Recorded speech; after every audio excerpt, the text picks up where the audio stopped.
everyone and welcome. Today I'm going to show you all the books that I bought this past month. Most of them are adult fantasy, I don't think that anyone is surprised, but I actually also have a sci-fi trilogy to show. As always, most of my books come from Book Depository, but in February I actually also found a good deal for some used books. And coming from Belgium, that doesn't happen quite often, that you find adult fantasy in English in a used bookstore or online. So I'm very excited to show those as well, because I do think that I found a very good deal for most of them. But I do have a total of 21 books to show you, so without further ado, I'm just going to start with the book haul. And the first book that I have is The Queens of Innisleer by Tessa Grattan. This is an adult fantasy standalone because you do have Lady Otspur in the same world, but it doesn't really follow the same character, so this can definitely be read as a standalone with a very clear beginning and ending. And it's actually a King Lear retelling, but I've never read King Lear, I never had that in high school, so I actually didn't know what this was about. But the tagline says 3 daughters, 1 crown, all-out war, and that does sound pretty interesting. They also mention the 3 daughters. You have a ruthless commander, a master manipulator, and a star-blessed priest. So pretty high fantasy. I think that there will be quite some political intrigue, and I've actually heard some other booktubers talk about this. Elliot Brooks said that it was a very enjoyable read, but that it was really boring, which sounds like something that I might like because I like slow-paced stories. And then Badger Reads read this and also quite enjoyed it. So I'm definitely very excited to pick this one up, especially because it's a standalone. And sometimes that's just what you need instead of beginning another very long series. So I hope that I can get to this one soon. Next up I have another standalone, and one that I actually already read, and that is The Witch's Heart by Genevieve Gornichek. This is a new release. It came out the 9th of February, I think, or at least around that date, and I really enjoyed it. It's very similar to Circe in tone, and if you like Circe, I think that you will like this one as well, but I actually loved The Witch's Heart more. In Circe, you follow a witch in Greek mythology, and here in The Witch's Heart, you follow a witch in Norse mythology, and you also have, of course, some appearances of Norse gods, such as Loki. I really enjoyed this one, but I'm actually going to do a non-spoiler dual review for Circe and this one, because I read both of them in February, so I could definitely see some of the parallels. So if you're interested, definitely look out for that. I'm probably going to film that tomorrow. Then next up I do have a first in a new adult fantasy trilogy, or new to me, and that is The Grace of Kings by Ken Liu. This is the first book in the Dandelion Dynasty, and other than that it's Chinese inspired, I really don't know a lot about it, but that in itself really makes me excited. And I've also heard that it's quite a lot of political intrigue, and also that there is mention of gods, or at least that religion plays a pretty big role, which always excites me. So I do want to read this one soon, but I think that I will first try to start and finish The Poppy War before I jump into this one. Next up I have another standalone, and that is The Black Swan by Mercedes Lackey. This is a retelling of The Swan Lake. I love fairy tale retellings. I actually like a lot of the retellings of The Swan Lake because I watched them on video as a kid. So I do hope that I will like this, especially because Mercedes Lackey is an author that has written a lot of books that I'm interested in. Firebird is another standalone that's quite folklore inspired, if I'm not mistaken, that I would also like to pick up. And then she also has a very big fantasy series, but I will start with The Black Swan and see if I like it. Next up I have another fantasy standalone, and this is a quite new release. I think it came out in January, and I am currently listening to it on audiobook, and that is The Hall of Smoke by H.M. Long. In this book you follow Hessa. Hessa is a priestess of the goddess of war, Ing, and she has gotten the command of the goddess to kill a traveler. However, she fails to do this, and for this she is banished from her tribe until she gets forgiveness of Ing. When she returns to her town, she sees that warriors have actually entered and killed most of her fellow tribesmen, including her husband. She knows that she needs to regain the trust of her goddess, and that she can do that by going back to her original quest and actually killing the traveler that she failed to kill the first time. In doing so, she meets other tribes, she meets some other gods as well, and she learns a lot more about the gods and how they became these divine creatures.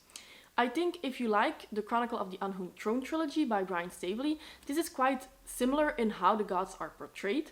I think that trilogy was a lot darker and a lot more grimdark in general than this one. But the thing with the gods is very similar. So I think if you like that, if you like to have a big presence of those, then this is a book that you will definitely enjoy. But I still need to finish it, so We'll see if I like the ending, but up until now I'm really enjoying it. Next up, I have another book where I was influenced by another booktuber to buy this one, and that is Luck in the Shadows by Lynn Flewelling.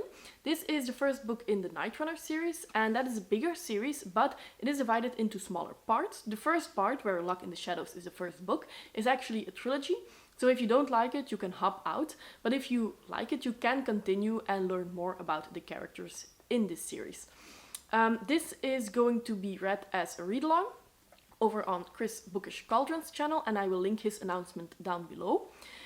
He is going to read one book a month, starting with Luck in the Shadows. That's going to be read in March, so I will read it in March as well. And I really hope that I like it. This is about a spy duo, so you have a mentor and an apprentice, and there's also some queer representation, so I'm quite excited to join the read-along and see what other people think about it. Next up, I have a continuation of a series for a change, and that is Beneath the Twisted Trees by Bradley P. Bolio.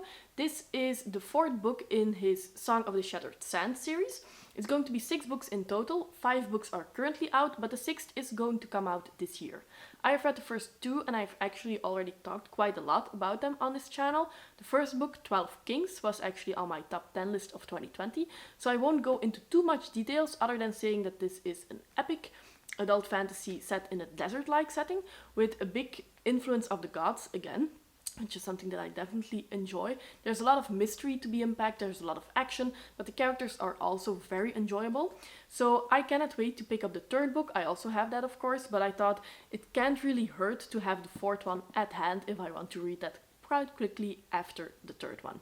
Next up, I have another book that I was influenced to buy because of Chris's very positive review over at Chris Bookish Cauldron, and I will link his channel down below. Chris always reads books that I've never heard about, but then he's so enthusiastic that I become enthusiastic as well, and that's definitely what happened here for An Illusion of Thieves by Kate Glass. This is the first book in a trilogy, and the 3rd one has just came out. I think that Chris read the 2nd and the 1st one already, and he is currently reading the 3rd one, so I really hope that he's going to do a review of the entire trilogy.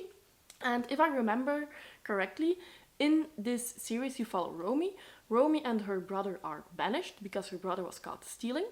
And if I understand it, the Shadow Lord in this realm is actually a good lord, but there is a plot to overthrow him. Romy finds out about this plot, and she tries to stop it together with her brother, a silversmith and a swordmaster. And in order to stop it, they need to use magic. But magic seems to be prohibited in this world. It's a very punishable offense. So that sounds rather interesting. It's something that has definitely been done before, but I think in this setting it might be very nice to read a little bit more about it. Next, I have another book that I was influenced by another booktuber to buy this, but this time it's by Huck over at Badger Reads, and I will also link her channel down below, and that is The Lost Queen by Signe Pike.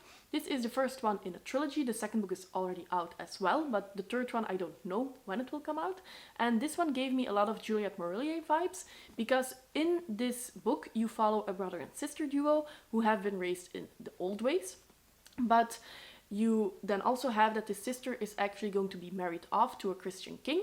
And this is a story about how they try to preserve the old ways against this new fate.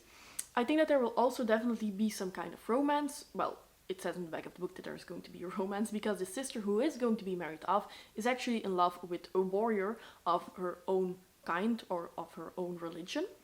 So the old ways really gives me the Juliette Marillier vibes. I think that this is going to be a lot of nature magic that's going to be present here, and I also love some romance in my books if it's done right. So I'm quite excited to jump into this one as well. I don't know when I will get to it because I'm excited to try all of these, and I don't read 50 books a month, so I will have to make choices, but I do want to read this one this year. Next up, I have another first in a series, and that is A Queen in Hiding by Sarah Kozlov. This is the first in the 9 Realms quartet, and what really interested me about this one is that all 4 of the books are published 1 month after another. Now, I don't publish, I don't know anything about publishing, but I guess that as a writer, you write 1 book, and then you go to a publisher and see if they're interested. And if they are, you probably get the deadline for the next book, which is at least 1 year after you published the first one, because writing takes time. But I think that she's written all 4, so she has written the entire series and then she went to a publisher to ask if they wanted to publish that. And I think that that's quite unrealistic for most writers, but I am intrigued by that idea. And I do think that that also means, hopefully, that the entire series is actually good. Because if you've only written the first book, it's always a risk if you're going to stick the landing. But since she had already written the ending and she got published, I hope that the ending is going to be good. But that was basically the only reason that I was interested in this one, and also because I liked the aesthetic of the cover and the title. But how I buy books is I fill my shopping basket until I have a ridiculous amount, and then I remove books from my shopping basket until I have a passable amount. This is a very painful process. I don't know why I do it like that, but I was going through my shopping basket and removing books, and I came across this one and I felt like I had to remove it because I really didn't know what it was about. But then I read the back of the book, or the description on the side, and I decided that I needed to buy it because this is about a princess that is orphaned and exiled, and she needs to learn her magic, that is part of her birthright. She needs to become a guerrilla fighter, and she wants to get back her throne. All of that sounds interesting, but then the last line said something in the lines of, she doesn't really have anything that she can use against these people except their gods.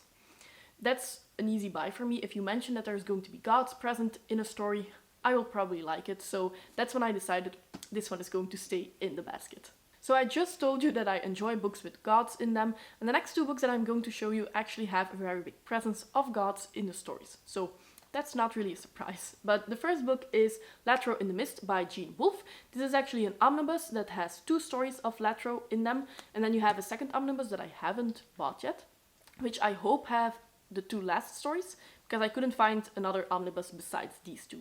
So I do hope that they're all in the same kind of design, because I really do like how these books look.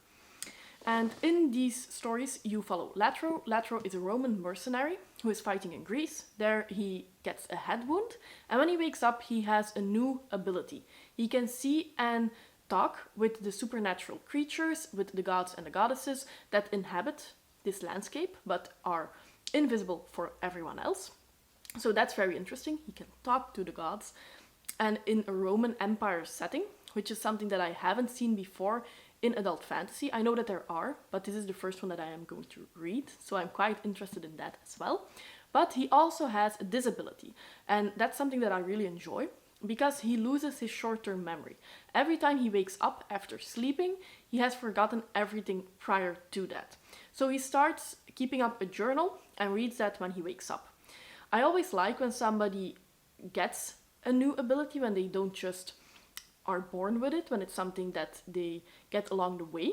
But if they then also have a disability, which is very normal to most of us don't even think about the fact that we have short-term memory, so that they then have that disability and have to work their way around that, I really enjoy that most of the time. So I'm quite excited to try this one. Gene Wolfe is an author that I've heard a lot about, but not on BookTube, so quite excited. And then the second book that I was just talking about with a very big presence of a god in it is The Sacred Hunt duology by Michelle West. I've again talked a lot about this. This is a duology, so you have Hunter's Oath and then Hunter's Death. And the bind-up in itself is 850 pages, so both of these books are quite short, or at least in terms of adult fantasy, they're below 500 pages. And I've talked so much about this book in the past in my recent video of animal companions and mythological creatures readathon that I will link down below. So if you want to know more about that, then you can definitely check it out. But that definitely means that I am going to read this in March, because it is part of that readathon, and I would like to get this one very soon. It was one of my most anticipated reads in that genre with mythological creatures, and the animal companion in this book is dogs, which is always one of my favorites. So I think that I will start this one next week. So those were all of the books that I bought new from Book Depository, and now I have some used ones to show you that I'm quite excited about, because I had some pretty good deals on these, in my opinion. And first of all, I have the entire quartet of The Faithful and the Fallen in hardcovers by John Quinn. The first one is Malice. This one is actually still in that plastic thing, but I can easily remove that, so I'll just see if I want to do that, or if I want to keep them in good condition. The next one is Valor. Then the third book in the series is Rat. And the fourth and final one is Ruin. So as you can see, they are really in perfect condition. I paid 65 euros for all 4 of them, which is a pretty decent price, I think, because I think that even just Malice, the first one, is being sold on eBay for more than that. So I'm quite happy with that. Now the only thing, and that's always with used books, if I think that it's a good deal, I'm going to buy it. And The Faithful and the Fallen wasn't really on my radar. I've heard about them. I've heard that some booktubers really enjoy it, but I wasn't really going to read them. They weren't even on my long-term TBR, to be honest. But when I saw this, it was just too good to pass. I decided to buy them, and then I found out that there is an animal companion in them, which makes me want to read it anyway, so it actually turned out quite well. And I am going to read Malice next month for, as I said before, the animal companions and mythological creatures readathon. So I do hope that I like this one, because it was one, as I said before, that I didn't really have on my radar, because I was afraid that it was a little bit too much action for me. So it's going to be a little bit exciting to see whether or not I will like it in the end. Now, all of the used books I bought from the same seller, and he actually also had Prince of Thorns and King of Thorns in hardcover. As you can see, again, in very good condition. These are book 1 and 2 of the Broken Empire trilogy by Mark Lawrence. Unfortunately, he didn't have Emperor of Thorns, and that's again something that I'm a little bit on the fence about, because I really enjoy these hardcovers. I think they look very nice on the shelves, but I hope that I can find the third one quite easily, because I would like to have one series in the same editions, and otherwise I might have been better off buying them all in paperbacks, but for now I just have to look for the third one in hardcover online somewhere, and I hope that they are not being sold too expensive, because there is definitely a limit that I'm willing to give for used books. But I've actually read Prince of Thorns, so the first one, a while ago. Around the halfway point I decided to stop, because I was reading it through my e-reader, and I decided that I should really prioritize the books that I physically own before reading other books. So that's why I stopped. But I was actually really intrigued by the story, because you follow a pretty young character, York, who, he's not morally grey, he's morally black. He's really a sadistic little bastard, and I quite enjoyed reading that. So I'm quite excited to pick this one up, actually. And as I said, I want to read all of these books, but this is actually one that I hope I will get to this year. And then the last series that I have from that same seller is that science fiction trilogy that I talked about in the beginning of this video, and that is Red Rising, Golden Sun, and Morning Star by Pierce Brown. So again, in very good condition. I think that they are almost as good as if you would have bought them new. I think that most people know what this is about. I am currently reading the first book. I'm almost done, and I am vlogging it for the Expanding My Horizon series that I am doing, where I try to read a different genre now and then, and I chose sci-fi. So if you want to know my thoughts, you can check out that vlog somewhere next week, hopefully. But yeah, I'm quite excited to dive deeper into the series. It's very much Hunger Game-like, so if you like those kind of stories, definitely pick this one up as well. So those were all the books that I bought in February. Please let me know if you've read any of these and what your thoughts on them were. And if you bought some books in February, you can also tell me in the comments down below. I hope you enjoyed this video, and see you next time. Bye!